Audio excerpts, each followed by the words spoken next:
high with the success of Snow White and Pinocchio, it's interesting that Disney decided to do something 100% different for their third film. Fantasia doesn't have a narrative story. Hell, it doesn't even have any dialogue apart from the host. It's just an experiment of taking classical music and combining it with great Disney animation. It's not one story, it's several stories. And half the time, they're not even really stories. The opening is just a collection of abstract imagery that goes along with the music, like what your mind might be thinking when hearing it for the first time. And I friggin' love it. It's not just one of my favorite Disney films, it's one of my favorite films, period.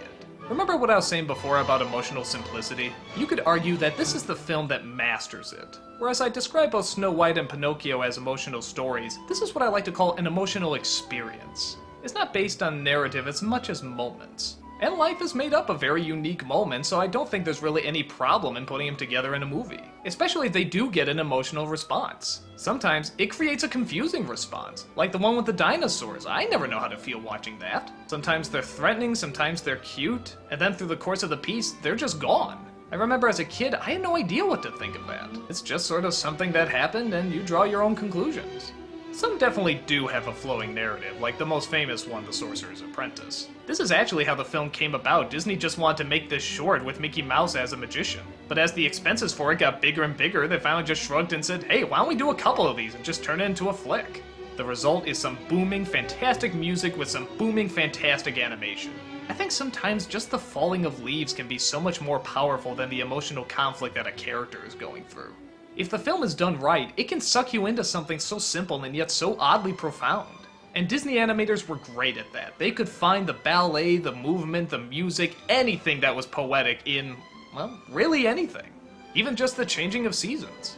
I stated this before, but my absolute favorite is the ending. Both The Night on Bald Mountain and the Ave Maria. Even if you don't have a religious background, just the very basic emotional levels they have here are really high. The contrast in putting these two together is just brilliant, and the belief in something much darker than you can imagine, or more inspiring than you can imagine, is definitely there. Disney wanted to do a lot more of these and have this be a continuing film series.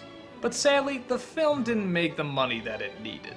Oh, it made a lot of money. It was like the second or third highest grossing film that year, but it didn't matter. The film cost a fortune to make, and financially, it just didn't make sense to make anymore. They did make one sequel years later, though we'll get to that when we come around to it. For this film, though, Fantasia is a powerhouse of art. In fact, it's actually like going to an art museum, except with motion and music. As you can imagine, though, it's not as geared for kids as the other Disney flicks. There's nothing really troubling or bad about it that kids can't watch. I remember watching Bald Mountain Fine when I was younger. But with the exception of maybe Sorcerer's Apprentice, there's nothing here that's immediately geared towards them. This was the animated Disney film almost strictly for adults. And while kids could watch it, it wasn't exactly their film.